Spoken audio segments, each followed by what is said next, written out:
All right, everybody, peace. Welcome to the Sorry to Bother You show. Wherever or have you are listening, we are so grateful to have you here with us once again. As you guys know, I'm your host, Kashawn Cottle, and I'm joined here today, as usual, every single show by my co-host, Mr. Dre Pennington. Yo, how we feeling? We good? I feel great today. Kashawn, how are you feeling, man? I am blessed, brother. I am blessed to wake up this morning. I'm blessed to be surrounded by an amazing support system. I'm blessed to get to do what I love for a living, and I'm blessed to be on the show with you, man. So I'm feeling grateful. That's the word of the day. Grateful. See, those are the type of words we love to hear because it's like, dang, like life's been good. We're not content with it, but it's been good. Yeah. Sometimes we gotta step back and just be appreciative of everything we have in our life and everything that we have going for us. Because so often we look at what we don't have or we focus on where we need to be going. But sometimes, like you said, we have to be content and just look at what we have in the moment and be appreciative of that. People don't know how to do that, and that's not the worst thing in the world. But we enjoy, we enjoy what we have. Exactly. Enjoying what we have, bro. But Dre, I was thinking about something, and because you work hard, right? You work hard Yeah, at everything that you do, and your day to day routine is a constant progression of growth, and but also working hard and getting out of your comfort zone, right? yeah. And anyone that had this goal driven is going to be like that. And I was talking with a person that's pretty important to me that I'm close with, and I send this person motivational quotes every morning to help get into the day. And we were talking one day, and I was telling them that we have to fall in love with the process of of challenging ourselves and getting outside of our comfort zone. Because when we're going through a struggle or we're going through a challenging time, we think it's the end of the world, and we focus on solely in that moment. But what we don't realize is because we're not thinking about it, is because we're growing from that, from those challenges, and from getting out of that comfort zone. And those things are necessary to grow, to expand. And that's the only way we're ever really going to grow is by challenging ourselves and getting out of that comfort zone. And so sometimes we have to remind ourselves we have to fall in love with that. We have to love that process because that's the only way we're going to grow. And like you said, some people don't know how to, they get hit with roadblocks. They don't know how to, run through that or go around it. And not a bad thing. And sometimes it takes a little help, but challenging yourself is definitely one of those things where it can prepare you for whatever's next. Right. So And I want to ask you a question, Dre. yeah, What is one way that you have gotten out of your comfort zone in the past week? past week. Oh man. Because I do a lot to get out of my comfort zone. So uh as you know me, I'm more of a like I said, face to face type of person. Like I like meeting people. That's just how I am. Yeah. And online, I did more of a business move online. And this is something me and you have done before, but I did a business move online, and that's not really my thing. Like I'm like, yo, I'm not. I'm like, yo, I'm nervous I'm like nervous sending it to someone, and they're just like, they responded to me well too, and they gave me great feedback, and I was like, that's different. I can get used to that again. Yeah. And then what's another one? Ooh, out of my comfort zone for Or this challenge week. yourself. Yeah. Oh, um, so one of the kids I work with, I I made it a thing to talk to him more because usually, I talk to him enough, but I was like, you know what, let me dive more into it and like really help him. That's the at work status. And then I also made it a thing to for a daily. I'm gonna try and get to a point where I'm gonna try and get to a 2 mile. I'm gonna try to run 2 miles. And you know me, I hate long distance running, bro. It's the worst. How are you one of the most in shape teammates I've ever had? but yet you hate cardio. Bro, I like short sprints. I hate long distance. It's so annoying. It's more so because I don't know how to like focus just on the process of running Mm-hmm. and focus on the like staying focused on just keeping your stride and staying like one speed. I'm trying to get better at it. And that's just out it's so out of my norm. But I'm getting there. Yeah. Getting better 10% of each day. That's all I need. Hey, just a little better every day, man. One step Yeah, at a time. facts. One step at a time. Dre, I do want to talk about something that's been on my mind the past couple of days. Mm. And it's this concept of leadership. But I wanna pose a question first. Is that cool? Can I like just Yeah, no, of course. ask the question? Okay. So I'm gonna give you a hypothetical situation. So say you're the CEO of a private research company that Mhm. specializes in nanotechnology, right? Yeah. And you are looking for someone to run the the promotional aspect of your private research company. So handle like marketing and social media, things like that. Specifically for nanotechnology. So when you're in the hiring process for someone for this leadership position, are you hiring someone that is that has the leadership qualities or the personality traits to be a good leader, but has no experience in nanotechnology or social media or marketing in any way? Are you hiring that person? Are you hiring the person that does not have the leadership qualities or traits to be a good leader, but they have experience in nanotechnology research and like social media and Mm. marketing, things like that? Which one are you? You as a CEO, which one would you rather Which one I'd hire? rather pick? Yeah. Um, for me, because you see it,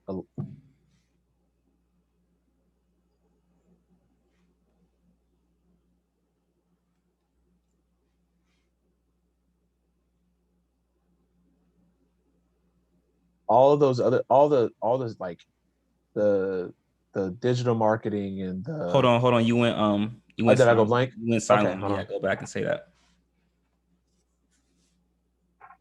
All right, so I said, okay, we good? You're good. You hear me? We Yep. good? Okay. So I said, go with the good leader because all those other things you can teach that person.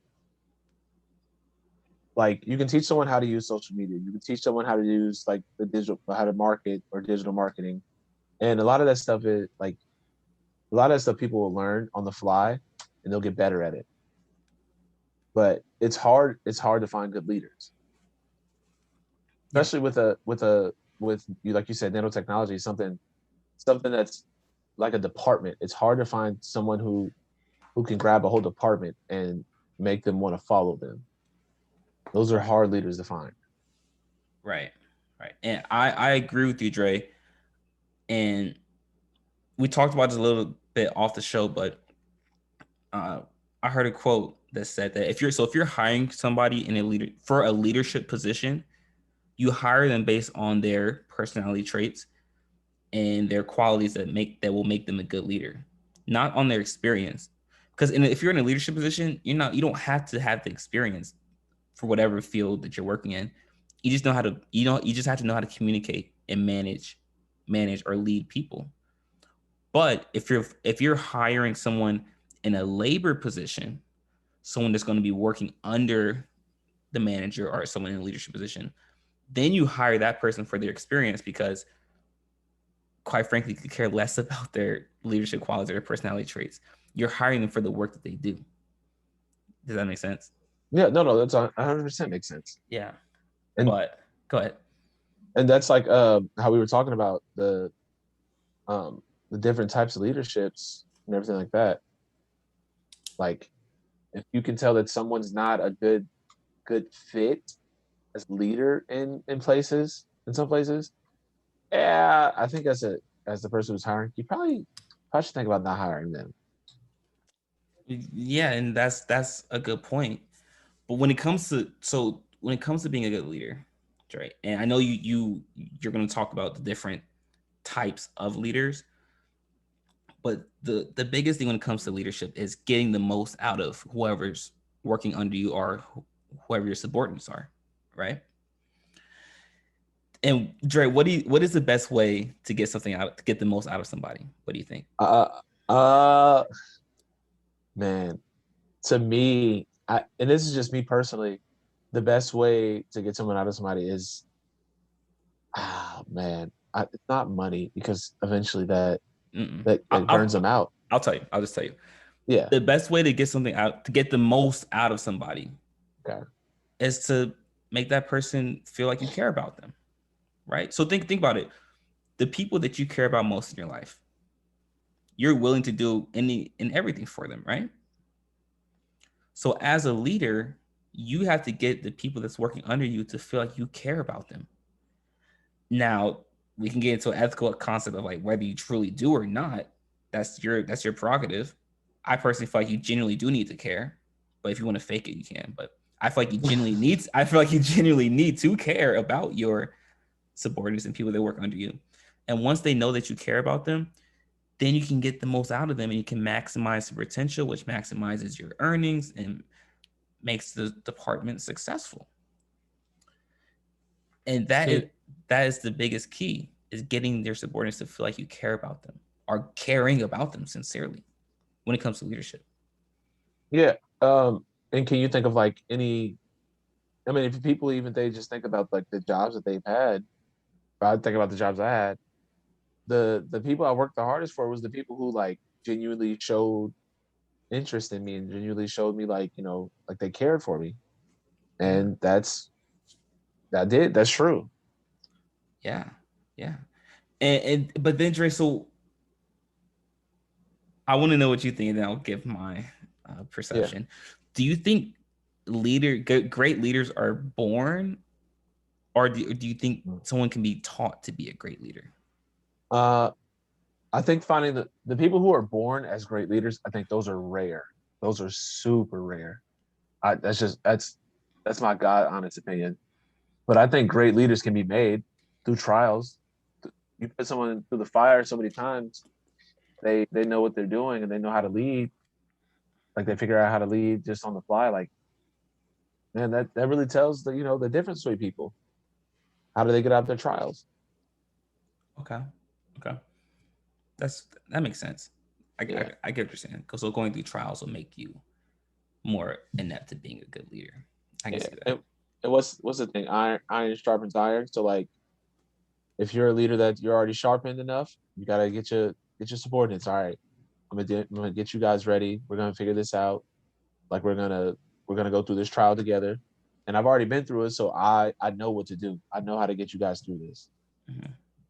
Okay. You want that type of leader. Yeah. I don't.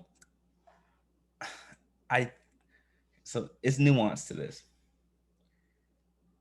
People are inherently born. Some people are inherently born with certain traits and qualities about themselves that will make them great leaders. So traits that make a good leader are someone that's sincere, someone that's communicable, someone that can communicate, someone that is good at listening, someone that is genuine, someone that is goal driven, someone uh, that is organized. Just some traits that people are inherently born with, qualities that make them a good leader. Because some people are born with those traits, and they naturally become better leaders. But then there are some people that aren't born with those innate traits to be a good leader, but they can be taught those traits. They can be taught things that will make them a great leader. But they'll be behind the curve because they weren't born with the innate traits like sincerity and generosity and the ability to listen and communicate well. They weren't born with those traits, so they won't be able to. I feel like they won't reach the full potential of being a great leader as opposed to someone that was born with those traits. You know what I mean? Yeah. So, but that goes back into the I don't, we won't dive deep into it, but the nature versus nurture. Um, how much of it were you taught? Like, were you taught seeing this growing up? Like, did you just see this, or you know, did you just learn this on your own, type of Well, thing? well, when going into nature versus nurture, there are some innate traits and qualities about yourself that are unique to you that you did not get from your environment and that you did not get from your parents. And that's part of Hmm. your soul. That's what makes you unique. Because everyone is molded by the environment that they live in and the circumstances that they go through growing up. But there are some innate traits and qualities that are unique to you and do not have any sort of relevancy to how you grew up or your parents. They're just solely unique to you. I like that though. Yeah. But I say so. go ahead. So, so in your eyes, you think that great leaders are just born? I think everyone has the potential to be a good leader, but Okay. some people are born with certain qualities, like I said, that make them great leaders. So great leaders are born, but everyone has the potential to be a good leader. But All some right. people are just ahead of the curve out the womb. It happens. Yeah. Yeah.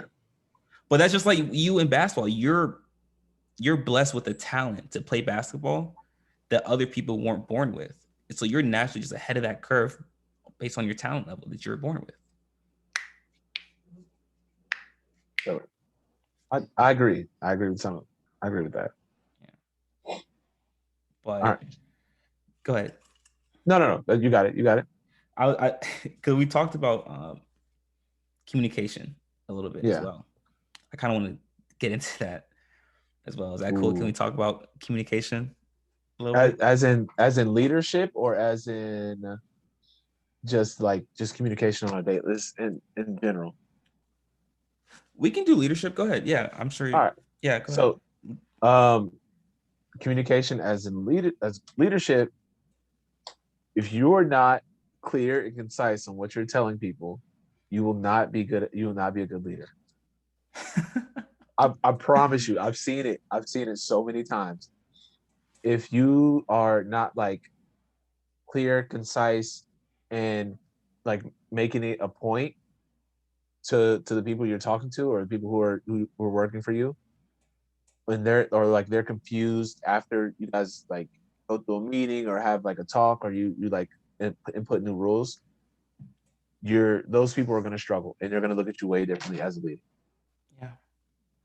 So how do you make sure that you're clear and concise in what you're saying to them? um I think um one of the things you make sure is have everything documented, like have everything written down. I would say that's one of the things you can do. It just helps so much, like seeing things on a paper and reading it, and then like explaining it step by like little by little, even though it sounds so much of micromanaging, and it can be, but it's only to make sure everything is clear. And I'd rather someone be clear with me than someone be like, all right, you figure it out. Could you imagine Mm. that, getting that on the job? Like you, yo, could you imagine somebody like explaining the play, and you'd be like, all right, so like what's like our like main goal for this play? You're like, oh, you'll figure it out. What? What? What do And you so mean? like, What do you mean yeah, figured out? that's what I'm saying. So like, I want you to be clear. I want you to be like, okay, here, like this, like we're flexible, yes, but our main goal is here at the elbow, here at right here, like these two places, and then like our second option is this. I'm good with that, because then I know what I'm looking for, and I can bend it a little bit here and there. I'm good with that. Yeah. Like, and I be creative with it, but the figure it out. Oh no, But give but me a new boss. I need a new boss. but you know, Dre, I will say this: some people thrive under that freedom of being able to, like you said, kind of be creative and find their own path and being able to figure out, a certain objective or task.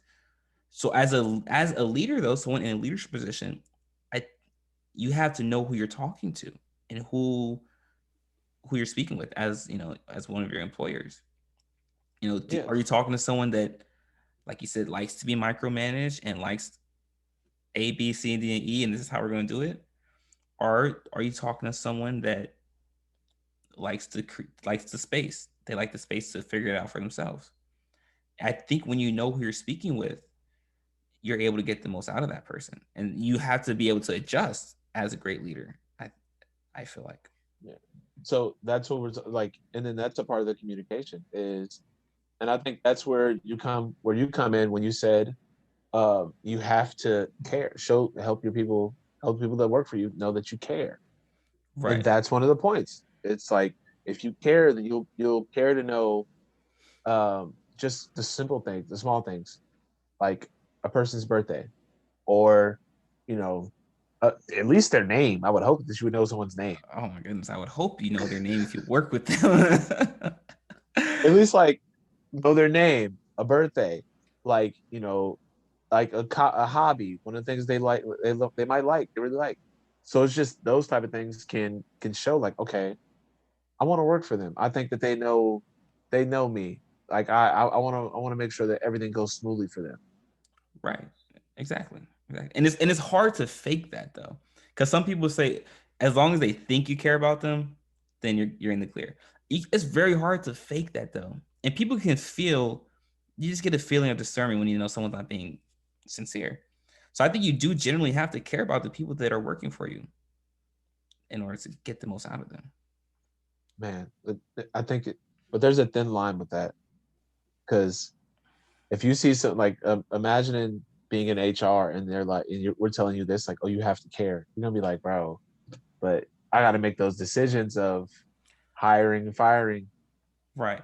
So, but like you just said it, the nuance is a fine line. Like being able to Yeah, separate the professionalism and the personal boundaries, but you can care about them like on a to an extent as long as it doesn't cross boundaries. But like you said, just being able to still remember that it is a business and you have to do what's best for the business yeah. you're running. And Dre, I've been reading this book for about a month now. Mm. I can't. It's a really in-depth book, and I'm enjoying it. It's called "Surrounded by Idiots" by Thomas Erickson. Yo, that is the craziest name for a book I've ever heard by Oh, far. oh, bro! I have been getting mad jokes out of that. I've been using it all the time. I'll be in a group of people and be like, "Hey, y'all, have you heard of this book?" And they'd be like, "What's it called?" I was like, "Oh, Surrounded by Idiots." I know it sounds like a dad joke, but if you know me, then I'm big on the dad jokes. Yeah. I'm kind of a corny dude, but it's right in my alley. But anyway, so Thomas Erickson wrote this book, and he talks about communicating with different types of people, not only in a business setting but also in a personal setting. You Mm. know, and he's not a behavioral psychiatrist, so he doesn't study personalities. He's just a normal psychologist like you, Dre. You probably know the guy. You guys probably work Shout together. out. You guys have probably worked together. But the reason he breaks up people into four personality traits is so it's easier for us to understand the type of people that we're speaking with. So he's not saying this is just how all personalities are. He's just using that as a guideline for how to communicate with people. And so how he broke it up is he broke it up on a political spectrum. So it's four quadrants. It's red, blue, green, and yellow. And I'm being very generic right now because I don't want to get too in depth into it because of time constraints. So reds are people that are how do I explain this? Very forward and straight to the point. And greens are people that are kind of laissez-faire, nonchalant, aloof, but they're good at listening and they're good at communicating. Blues are people that are very very anal, very detailed oriented, and they don't talk much. Yellows are very personable, very communicative, very loud, but they don't think before they speak. It's very generic, but that's just No. It is. Wait, you said those were what again? What color? so. Red is people Yeah, go kind of straight to the point, straightforward. straightforward. Greens Yeah, are laissez-faire, aloof, kind of relaxed, dismissive. They don't really yeah. talk much, but they're good at listening. Blues are detail oriented, kind of anal, very organized, and yellows are communicative, um, personable, can be loud, but they don't think before they talk. Oh. I'm sure you know a lot of yellows. I'm assuming. But so he breaks it down on a political spectrum. So it's 4 quadrants, and so 85% of people are a combination of 2 colors. 85% combination of 2 colors. 15% are a combination of 3 colors, and 5% are just one color, straightforward one color. And how he breaks it up is, so if it's 4 quadrants, it's a graph. So imagine an x-axis, right? You would think that somewhere on the dot. So if your dot is a personality trait, it can fall anywhere between the 4 quadrants as long as it's on that x-axis. You'll fall somewhere, along those lines, and that's your personality trait. But how he did it is it's a complete shade. So if I have a red, blue, yellow, green, four squares. If I'm three of these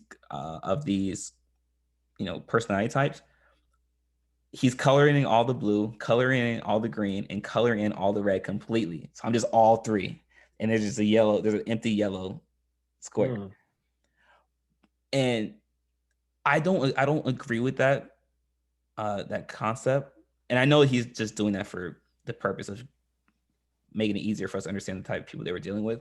But I think it is more of an X and Y axis where your dot is falling maybe slightly into the blue, but it's more, towards the green side. It's more nuanced in that aspect. I believe it is. But even if that's the case, you might be red, blue, and yellow today, but 3 years from now, you might be strictly green. And it's okay for you to evolve and your personality to change over time, because experiences change you, and they should change you, and you should want to grow. You shouldn't be the same person you were 3 years ago. That's just not realistic, and that's not ideal. You're not growing from experiences. So, and a lot of our personality is based off emotion, and emotions are what, Trey, that we always say emotions are fleeting. They always change. So it's okay for our personality to change over time, because that's just how life is. That's we grow as individuals. Oh, it's a deep book. But I have to get that. but the biggest takeaway that I had from the reading, I'm still finishing it. But the biggest takeaway I've had, he's talked about how we communicate, or when we listen. Even if you're a really good listener, most of us only listen to what the person is saying from our perspective.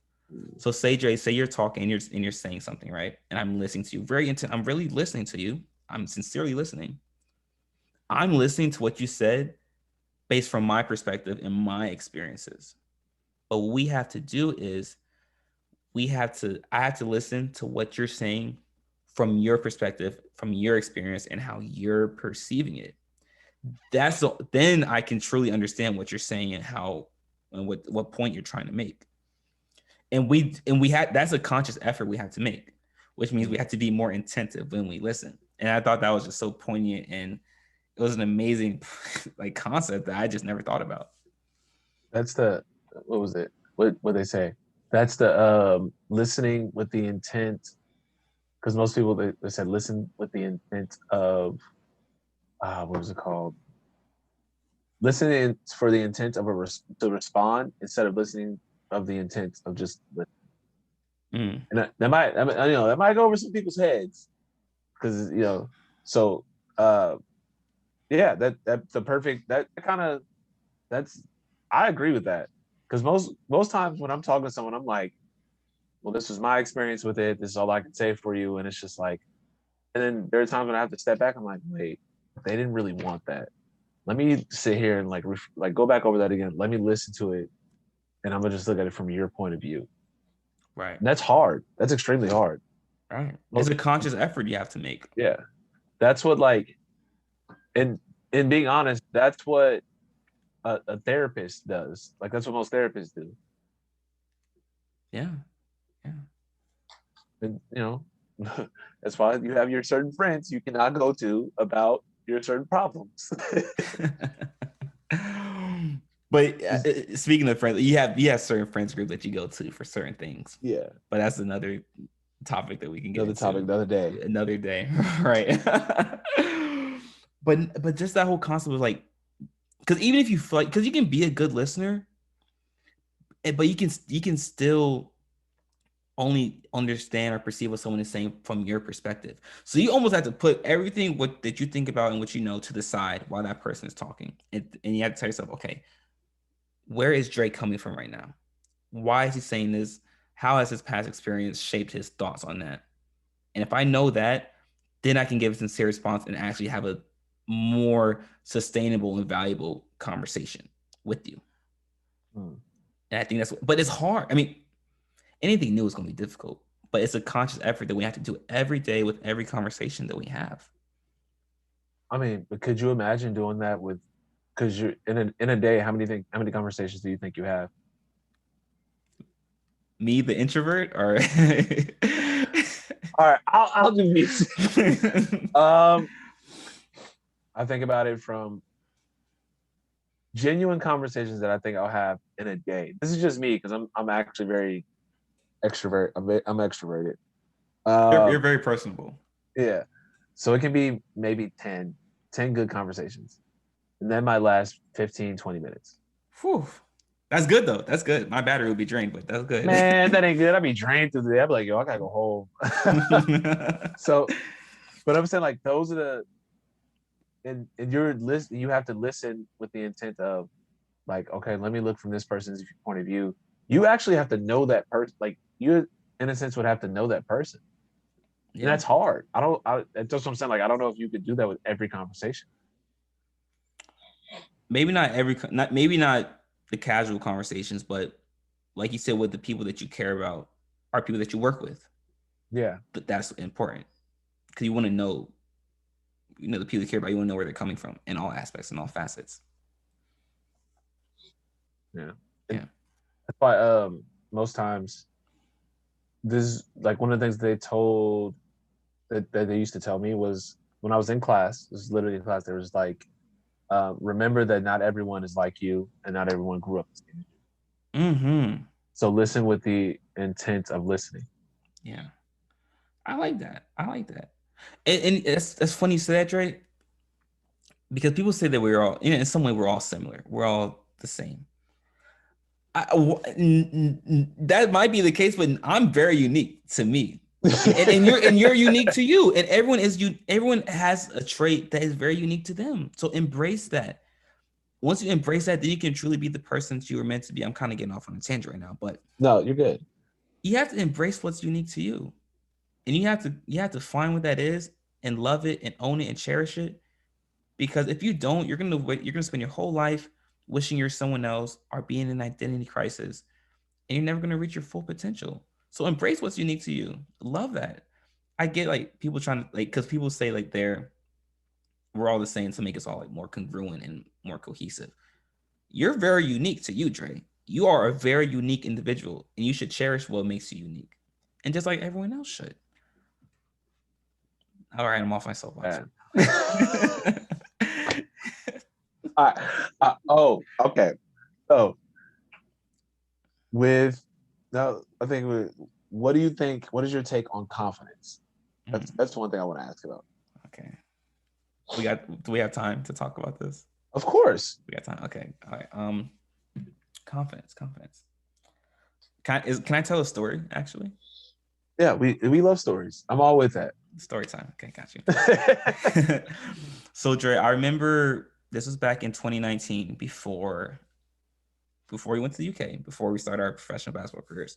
I was training a young athlete in the gym, and we finished the workout and we're sitting on the bench, and he says, "Mr. Cottle, how do I gain more confidence? What do I need to do to get more confidence in myself?" And I'm not going to say his name, but the kid was a great kid. He is a great kid, and he's doing amazing things right now. But I said to him, "Why are you asking me? Why are you asking me about your confidence? What am I going to do to fix your confidence? That has nothing to do with me. What are you going to do for your?" Because I can't fix his confidence, and he any external source cannot validate or fix something that's internal. So confidence is something that's internal within you. And what I explained to this kid is that your confidence is solely and completely dependent on you. Just like with all of us. I'll say it again. Our confidence is solely and completely dependent on ourselves. You're not going to increase it by reading a self-help book. You're not going to increase it by going on this weekend getaway trip. You're not going to increase it by listening to these motivational videos and listening to these music videos. That's not going to increase your confidence because those are external sources. The only way you are going to increase your confidence is by increasing your work ethic in whatever you're doing, whether it be relationships, whether it be your sport, whether it be your career, whether it be your family. It does not matter what you're lacking confidence in. If you want to increase your confidence in it, you have to increase the work ethic. Work ethic and confidence are completely congruent with each other. They come one and the same. They have a symbiotic relationship with each other. So if you want to increase your confidence, increase your work ethic in it. And because what's going to happen is that you're going to have faith and trust in the work that you're putting into it. And that's going to show through your play or your interactions. And that's where the confidence comes from. So people think that confidence comes from the result, comes from the wins or the great relationships. That's not what right, Dre. That's not where the confidence comes from. The confidence comes before, it comes during the work ethic, it comes during the prep. That's where the confidence really comes from, not from the results, but prior to. And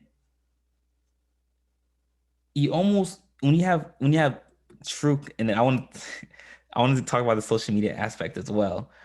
There is a difference between confidence and arrogance and insecurities, right? So when you have true confidence in your work ethic and what you're doing, you're secure with yourself, and you don't feel the need to want to post everything on social media. You don't feel the need to want to post what you're working out on or what you're doing. Not to say that that's a bad thing if you do want to post it, because you do what you want to do. But if you're truly secure, you don't feel the need to post it. If you want to, you can, but you don't feel the need to post it and share with everyone what you're doing because you don't care. You know that you're great. You know that you're working on something great and your work ethic is fine. That's where your confidence comes from. It comes from security within yourself, which stems from your work ethic. And so that people think that confidence comes from like, okay, I can post all this, so I'm sharing all this. Most people, they're really secure with themselves. They don't care what people think, and they don't care to show people what they're doing because they know what they're doing is good, and that's all that matters, what they think and what they feel. So that's true confidence.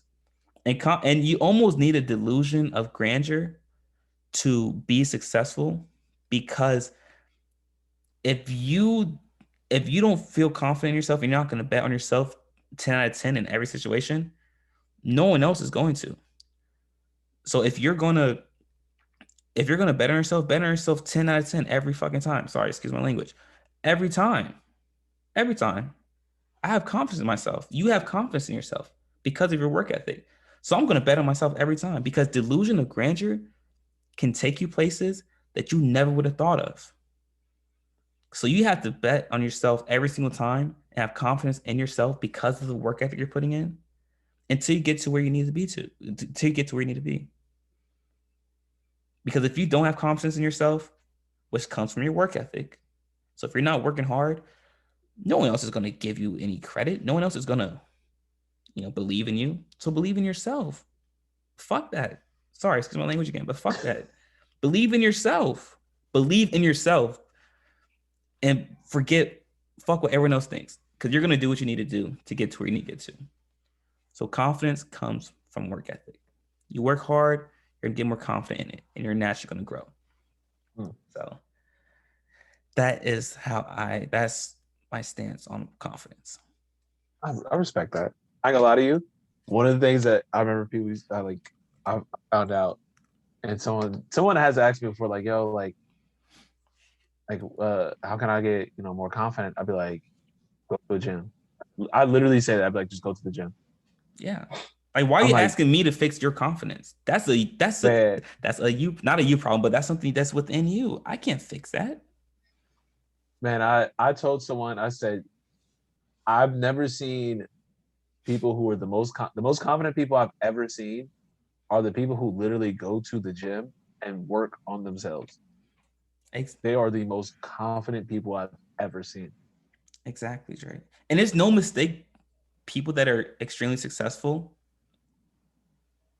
have confidence, but the confidence, like we said, doesn't come from their success. It comes from their work ethic. Everyone that works hard has security within themselves and has confidence. I guarantee it. 99% of the people. I promise. It's funny. It's funny that you say that because remember in the UK there was a point in time where we literally I was like, bro, like I was like, yo, I'm just not confident in this shot right now. And me and you, we was like, yo, come on, let's go to work. We were in the gym, and this is on guys. This is on our break. This is like our winter break. Winter like what's that? Yeah, winter break. Yeah. Still have work to do. Still playing basketball games. Like it's crazy. Yeah. And we literally were in the gym. We had just 12 hours out the day to just chill. Yeah. We were probably in the gym for a good five of those hours, and the other hours were just to spend to eat and do work. Or just maybe hang out a little You're bit. being generous. I think it was a lot more than 5 hours. Man, I'm like, yo, like I am the first game. I am the most confident person on the court right now. I feel like I couldn't be stopped. You had a triple double going back into that next game. I know it was one of close to it. I was like, yo, this is crazy. I was like, yo, I feel great. Yeah. That's why. So when he says like, so when I tell people like, people ask me like, yo, I'm not confident in this. I'll be like, dude, I'll say, all right. I'm like, okay, so like, what is it that you want to change? I'm like, go to the gym, go work out. I say, hey man, I'm telling you, when you look in that mirror and you just see yourself, and you feel like, yo, I look good. You are going to feel better. Self-esteem is everything, guys. Confidence is key. Even false confidence is I think is still like that push that you need. That delusion of grandeur. Yeah, is that little push that you need of the. All right, I'm a bet on myself. Like let's see what happens. What and like take it. Let's think about it as like you trying to get at somebody. I literally think of it like this. I'll be like trying to get at Wait, them. I'm like, what does that mean for those who don't know? Can you okay, explain what does that you mean? trying to holler. You're You trying to get you a little piece real quick. trying to court them. Trying to Yeah, court them, let me right? stop because I'm not like this, guys. I promise. But this is like that. Sometimes that little push of the worst thing they can say is no. Yeah. So what's the? I'm being very very generous when I say this. The worst thing they can say is no. Like, all right, not to cut you off, but we say that the worst thing they can say is no until there's worse things. until they actually say no. I'm like, no, because we've seen, and this is just us. We've seen the word. There are worse things they can say, but like at the end of the day, all it is no. And Yeah. then you're gonna go out your business, and you're never gonna see that person again. Exactly. And all you have was that one interaction with that person. So that's why I say like confidence is key. Even the false confidence, you can have that. That's fine. Mm-hmm. Be confident. Like people on the court who I play against who are confident are so annoying to play against. Because it's like, yo, why are they missed every shot? Why do they keep thinking I'm about to make the next one? Exactly. And you have to, like you said, Dre, like he's saying, that false confidence, that delusion of grandeur. You have to have that because that's going to take you places where you never thought you could go, Man, I'm telling where you, other it's people crazy. didn't think you could go. And Crazy. and we're using basketball references right now, but even to life, specifically like to sports, because sports and life are synonymous. So you can apply this to life as well. Like I'd rather go 2 for 20 than 1 for 13. Does that make sense? Yeah. Because at least I know I kept shooting. I kept taking opportunities, and I kept putting myself out. Kept putting myself out there, whether it's in basketball or in life. I'm gonna keep shooting. I'm going to keep shooting because I believe in myself. Like we said, bet on yourself 10 times out of 10, regardless of the situation. I'm telling you, man, it's crazy. It's crazy. People don't, and that's the thing I always say. Like when you bet on yourself, I feel like it always works out in the end. Even if you don't get the grand prize of what you wanted, you still are gonna take a lesson from that and like, all right, I know what I need to work on for next time. Yeah, and Or the yeah, or the oh no, I'm sorry. Or the all right, like you got me this time. Like it just creates a self of mm-hmm. like it creates the thing of you versus yourself, I would think. Because that's your only competition, is you. But like you said, that's constant growth, and whatever happens, that's what the Most High needed for you to experience, regardless if it was good or bad. You needed to go through that to learn, and so like the Most High put you through that for a reason. So everything that happens in your life happens with purpose for a reason, and we might not feel it's for our benefit in that moment, but down the road we'll reflect and say, I needed that experience to truly grow as an individual. Yeah. uh but Dre, a lot of wisdom. Thank you for bringing this insight to the It's show always today. needed. Yeah. uh we're gonna sign off a little early today, but Dre, before we leave, you know the drill. Any Hmm. news, or first of all, do you have any news that you want to share with us? Anything that's No, man. Still working, still grinding. That's all I can say. Um, thank God for every day that I get to wake up and breathe. Like I'm happy about that. Like I'm extremely happy about that. we didn't get to do our check-ins mentally, physically, Oh, spiritually, I'm sorry, I forgot about physically, that. Yeah. emotionally. How are you feeling? That's, Mentally, are we gonna start? What are you about to say? I'm having my hands up so we All know right, what's all wrong. right, all right. So mentally, I am, I'm sharpening myself. I'm, I'm starting getting back into. I'm starting to go into stocks a little bit more. So I'm starting to look into that a lot more. So I'm mentally like sharpening my mind with Mm-hmm. that. So physically, I'm strong. Like I said before, my goal is to get to that 2 mile marker that I can run through it straight. So I'm training for it. And was it mentally, physically, and emotionally, well, Emo- spiritually, you did mentally and physically, so we need emotionally and spiritually. emotionally, emotionally. I said it the other day, man. It was my mom's birthday, and it was the first time that I've been around her in Happy 10 belated years. birthday. Shout out to her, for Yes. real. Shout out to my She's Dukes. yeah, and that was it, and it made it emotionally. That was like not over. It was nearly overwhelming because it was the first time in 10 years. So I was so happy about that. Yeah. And like there's so many good things that are happening around me, and I'm happy about that. Like I'm genuinely happy about that.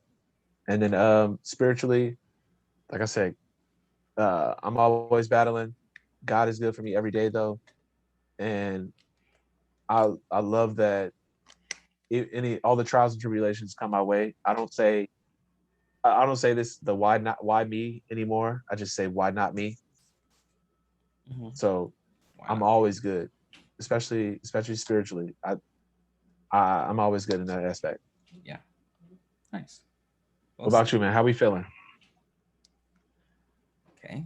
Physically, I am in peak condition, ready to get this next season started for my Okay. basketball career. I am blessed though. I'm grateful. Mentally, I am locked in on the task at hand and what I need to be working on as an individual. Emotionally, I am stable and content due to my support system and the people that are surrounding me. They're I do want to say a good point. I'm very blessed. I do just want to give a shout out to my support system, the people that care about me, the people that I speak with every day. Maybe friends, family, partners, whatever. I'm truly grateful because I can't do what I do, and I'm not the person I am if not for the people that are surrounding me. And I just want to say I'm grateful and blessed to have these people in my life, especially my family and my friends and my support system. Like, I truly wouldn't be here if it wasn't for them. So emotionally unstable and content. There we go. We like to hear that. Yes. And spiritually, I'm good. I am blessed as well. I am constantly growing in my relationship with the Most High. And you can, like Javon said this on our last show, you can always have a better relationship with the Most High. And not as much focus on what we can do, but what we have done or how much we can improve. So I'm blessed to be where I'm at in my relationship with the Most High, but I know I can do more. And I'm blessed for that opportunity to be able to increase my relationship and grow a stronger connection. So spiritually, I'm good. Totally like to hear. I'm content. But yes, those are check-ins. Dre, any shout outs you want to give before we close out? Oh man. Big shout out to my brother, Lord in the Stitch. I got to see him for the first time. It was like in like, I want to say maybe 3 years. Whew. Yeah, man. One of my brothers, man. Is really my brother. So check out his merch. Is like, he's a great designer. Check out his stuff. Um, you know, and then shout out to the our supporters. Shout out to the support systems that we have. And I'm happy. I don't know. There's so many people I feel like I'm forgetting, but it's just like I'm at a blank. But shout out to everybody, man. I love everybody for supporting us, especially seeing like our journey. Absolutely. I couldn't have said it better myself, brother. Yeah. Shout out to the Nerdy in Many Ways YouTube channel. Shout out to the Everyday Therapy podcast. You can check them out on Spotify. Shout out to the D'Anthony Evans YouTube channel, the Tatiana Jasmine YouTube channel, the KRSN1 radio show. Shout out to the Lost Generation show. Shout out to Choir Boy Clothing Line. And like you said, Dre, just shout out to the support system, our fans, the people that support us and listen to us every single day. None of this is possible without you guys, and we're so grateful for you for that. Dre will be back next week, right? Another episode. Hey, next episode, guys. Oh, it's gonna be a good one. I think you guys are gonna like this next one. Dre, you say that about every show. Because every show it gets better and better because we're figuring ourselves out more and more. Constant growth, brother. Constant growth. Love it. But guys, yes, thank you for tuning in. Be sure to subscribe to our YouTube channel. Be sure to check us out on Patreon. If you haven't already, you can find us on YouTube, Spotify, and Apple Podcasts. Guys, continue to stay safe, be vigilant, make smart decisions. And until next time, guys, peace.